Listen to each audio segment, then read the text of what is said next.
ওম শান্তি। আজ ৯/১১/২০২৩ প্রাতঃমুরলি ওম শান্তি বাপদাদা মধুবন। বাবা বলছেন, মিষ্টি বাচ্চারা, দেহ অভিমানে আসার কারণেই মায়ার চর লাগে। দেহি অভিমানী হয়ে থাকলে বাবার প্রতিটি শ্রীমতের পালন করতে পারবে। প্রশ্ন: বাবার কাছে দুই রকমের পুরুষার্থী বাচ্চারা আছে, তারা কারা? উত্তরে বাবা খুব সুন্দর করে আমাদের সকল বাচ্চাদের বোঝাচ্ছেন। বাবা বলছেন, এক রকমের বাচ্চা আছে যারা বাবার কাছে উত্তরাধিকার নেওয়ার জন্যে পুরোপুরি পুরুষার্থ করে, প্রতিটি পদক্ষেপে বাবার পরামর্শ নেয়। দ্বিতীয় রকম এমনও বাচ্চারা আছে যারা বাবাকে ত্যাগ করার পুরুষার্থ করে। কেউ দুঃখ থেকে মুক্তি পেতে বাবাকে স্মরণ করে, কেউ দুঃখে থাকার জন্য স্মরণ করে। এও ওয়ান্ডার, তাই না? গীত: জলসা ঘরে জ্বলে ওঠে ঝাড় বাতির শিখা, পিপিলিকার পুড়ে মরা তাহাতেই লিখা। ওম শান্তি। বাচ্চারা গীত তো অনেকবার শুনেছে, নূতন বাচ্চারা নূতন করে শুনবে যখন বাবা এসে নিজের পরিচয় দেন। বাচ্চারা পরিচয় পেয়েছে, তারা জানে এখন আমরা অসীম জগতের মাতা পিতার সন্তান হয়েছি। মনুষ্য সৃষ্টির রচয়িতা অবশ্যই মাতা পিতা হবেন, কিন্তু মানুষের বুদ্ধিকে মায়া একেবারে ডেড করে দিয়েছে। এত সাধারণ কথা বুদ্ধিতে ঢোকে না। সবাই বলে যে ভগবান আমাদের জন্ম দিয়েছেন, সুতরাং নিশ্চয়ই মাতা পিতাই হবেন। ভক্তি মার্গে স্মরণও করে। প্রত্যেক ধর্মের মানুষ গডফাদারকে অবশ্যই স্মরণ করে। ভক্ত নিজেই ভগবান হতে পারে না। ভক্ত ভগবানের পূজা অর্চনা করে, সাধনা করে। গডফাদার তো নিশ্চয়ই সবার একই হবে, অর্থাৎ সব আত্মাদের পিতা হবেন একজন। সব শরীরের পিতা এক হতে পারে না, সে তো অনেক পিতা হয়। তারা শরীরের পিতা থাকার সত্ত্বেও হে ঈশ্বর বলে স্মরণ করে। বাবা বসে বোঝান, মানুষ বুদ্ধিহীন হয়েছে, ফলে বাবার পরিচয় ভুলে গেছে। তোমরা জানো, স্বর্গের রচয়িতা হলেন অবশ্যই একজন, তিনি হলেন বাবা। এখন হলো কলিযুগ, নিশ্চয়ই কলিযুগের বিনাশ হবে। লুপ্ত প্রায় শব্দটি সব কথাতেই আসে। বাচ্চারা জানে সত্যযুগ এখন লুপ্ত প্রায়। আচ্ছা, তাহলে প্রশ্ন ওঠে যে সত্যযুগে আত্মারা কি জানবে যে এই সত্যযুগ লুপ্ত হয়ে ত্রেতা আসবে? না, সেখানে তো এই জ্ঞানের প্রয়োজন নেই। এই কথা কারোর বুদ্ধিতে নেই। সৃষ্টি চক্র কিভাবে পরিক্রমা করে, তোমাদের পারলৌকিক পিতা কে, এইসব তোমরা বাচ্চারাই জানো। বাবা বলছেন, মানুষ গায়ন করে, তুমি মাতা পিতা, আমরা বালক তোমার, কিন্তু জানে না। সুতরাং বলা না বলা সমান হয়ে যায়। বাবাকে ভুলে গিয়ে অনাথ হয়ে গেছে। বাবা প্রতিটি কথা বোঝান, পদে পদে শ্রীমত অনুযায়ী চলো, তা না হলে মায়া খুব ধোঁকা দেবে। মায়া হলো ধোঁকাবাজ। মায়ার হাত থেকে লিবারেট করা হলো বাবার কর্তব্য। রাবণ তো হলো দুঃখ দাতা, বাবা হলেন সুখ দাতা। মানুষ এই সব কথা বোঝে না। তারা তো ভাবে দুঃখ সুখ সব ভগবান দেন। বাবা বোঝান, মানুষ দুঃখী হওয়ার জন্য বিবাহ ইত্যাদিতে কত টাকা খরচ করে।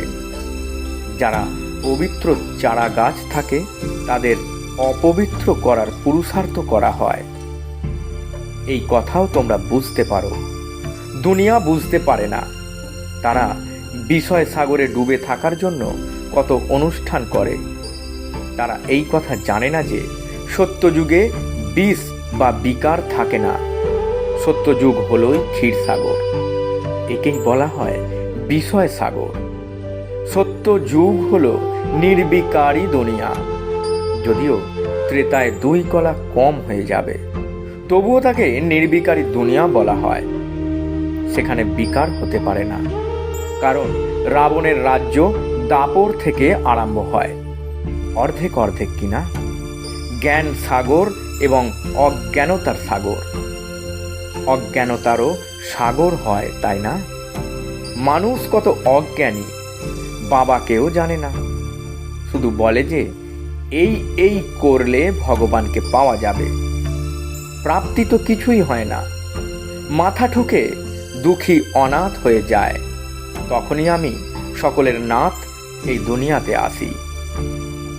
নাথ না থাকায় মায়া অজগর সবাইকে গ্রাস করেছে। বাবা বোঝান, মায়া খুব শক্তিশালী, অনেকের অনেক ক্ষতি হয়েছে। কারোর কাম বিকারের, কারোর মোহরূপী বিকারের চর লেগে যায়। দেহ অভিমানে এলেই চর লাগে, দেহি অভিমানী হতেই তো পরিশ্রম। তাই বাবা ক্ষণে ক্ষণে সাবধান করেন, বলেন মন মনা ভব। বাবাকে স্মরণ না করলে মায়া চর মারবে, সেই জন্য নিরন্তর স্মরণ করার অভ্যাস করো। তা না হলে মায়া উল্টো কর্ম করিয়ে দেবে। রং রাইটের বুদ্ধি তো এখন তোমরা পেয়েছো। কোথাও বুঝতে না পারলে বাবাকে জিজ্ঞাসা করো। টেলিগ্রাম, চিঠি বা ফোন করেও জিজ্ঞাসা করতে পারো। ফোনের লাইন ভোরবেলায় একদম ক্লিয়ার থাকে, কারণ সেই সময় তোমরা ছাড়া সবাই ঘুমায়। তখন তোমরা ফোন করে জিজ্ঞাসা করতে পারো। দিন দিন ফোন ইত্যাদির আওয়াজের সংশোধন হচ্ছে, কিন্তু গভর্নমেন্ট হলো গরিব, তাই খরচও সেই রকম করে। এই সময় তো সব কিছুই জরাজীর্ণ অবস্থায় তমপ্রধান হয়েছে। তবুও বিশেষ করে ভারতবাসীদের রজ তম গুণ যুক্ত কেন বলা হয়? কারণ ভারতই সব থেকে বেশি শতপ্রধান ছিল। অন্য ধর্মের মানুষ না এত সুখ দেখেছে, না বেশি দুঃখ দেখবে। তারা এখনই সুখে আছে, তাই তো এত অন্ন ইত্যাদি ভারতে রপ্তানি করে। তাদের বুদ্ধি হলো রজপ্রধান। বিনাশের জন্য কত ইনভেনশন করতে থাকে, কিন্তু তারা এই সব কথা জানা নেই। তাই তাদের অনেক চিত্র ইত্যাদি পাঠাতে হবে, যাতে তারা জানতে পারে। অবশেষে তারাও বুঝবে এ তো ভালো জিনিস। সেগুলির উপরে লেখা থাকবে গড ফাদারলি গিফট। বিপর্যয়ের সময় যখন চারিদিকে এই সংবাদ ধ্বনিত হবে, তখন বুঝবে যে আমরা এই খবর পেয়েছিলাম। এই চিত্রগুলি দিয়ে অনেক কাজ হবে। বাবাকে তারা জানে না। সুখ দাতা তো হলেন তিনি, একমাত্র বাবা। সবাই তাকেই স্মরণ করে থাকে। চিত্রের দ্বারা ভালোভাবে বুঝতে পারবে। এখন 3 পা পৃথিবীটুকুও পাওয়া যায় না, আর তোমরা সম্পূর্ণ বিশ্বের মালিক হয়ে যাও। এই চিত্রগুলি বিদেশে অনেক সার্ভিস করবে। বাচ্চাদের এই চিত্রের প্রতি ততখানি শ্রদ্ধা নেই। খরচ তো হবেই।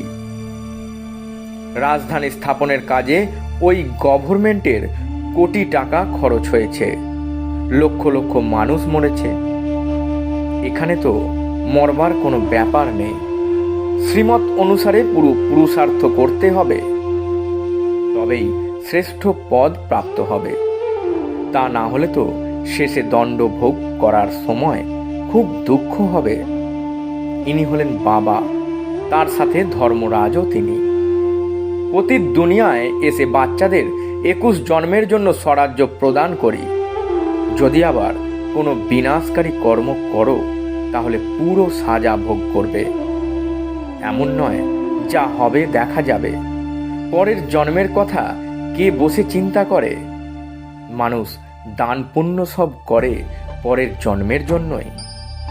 তোমরা এখন যা করো সেসব হলো 21 জন্মের জন্য। তারা যা কিছু করে অল্পকালের জন্য, ফল তবুও নরকেই প্রাপ্ত হবে। তোমাদের তো স্বর্গের পুরস্কার প্রাপ্ত হয়। রাত দিনের তফাৎ। তোমরা স্বর্গে 21 জন্মের জন্য প্রারব্ধ প্রাপ্ত করো। প্রতিটি কথায় শ্রীমত অনুযায়ী চললে ভবসাগর পার হবে। বাবা বলেন, বাচ্চারা তোমাদের চোখের পাতায় বসিয়ে খুব আরামে নিয়ে যাই। তোমরা অনেক দুঃখ ভোগ করেছ। এখন আমি তোমাদেরকে বলি, আমাকে স্মরণ করো। তোমরা অশরীরী এসেছিলে, এখানে পার্ট প্লে করেছ, এখন ফিরে যেতে হবে। এ হলো তোমাদের অবিনাশী পার্ট। এইসব কথা অহংকারী সায়েন্স বুঝবে না। আত্মা খুব সূক্ষ্ম স্টার, তাতে অবিনাশী পার্ট সদাকালের জন্য ভরা আছে, যা কখনো শেষ হয় না। বাবা বলেন, আমিও হলাম ক্রিয়েটর আর অ্যাক্টরও। আমি কল্পে কল্পে আসি পার্ট প্লে করতে।